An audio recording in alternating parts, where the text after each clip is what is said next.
Ана жүрегі. Бір ауылда жас келіншек өмір сүрді. Оның 2 баласы бар еді.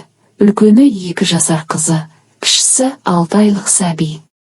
Күндердің күнінде келіншек қатты ауырып, төсектен тұра алмай қалады.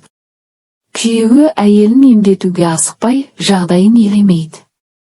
Осыны естіген ата-анасы келіп, қыздарын алып кетуге шешім қабылдайды. Анасы оған: «Қызым, егер емделмесең өліп қаласың». Сол кезде балаларың өгей шешенің қолында қалады. Балаларың үшін тірі қалуың керек деп қатты айтты.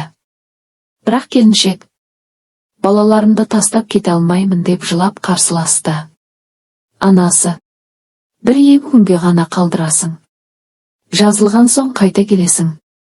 Балаларың үшін осылай жасау керек» деп көндірді. Ақыры келіншек 6 айлық сәбиін тастап, үлкен қызын алып, ата-анасымен бірге кетеді. Дәрігерлер оны тексеріп, бұл аурудың емі жоқ деп үмітсіздікпен қайтарып жібереді. Бірақ ата-анасы қол қусырып отырмай, халық емін қолданады. Алла шипа беріп, келіншек біртіндеп сауыға бастайды. 6 ай емделіп, денсаулығын түзеген ол 1 жасқа толған сәбиін қолына алады. Бірақ бұл уақытта күйеуі ажырасуға, сотқа арыз беріп, екеуі ажырасып кетеді. Келіншек: «Мен балаларым үшін отбасымды сақтап қалғым келеді» деп сотта жылады. Бірақ сот оның сөзін елеместен ажырасу туралы шешім шығарады.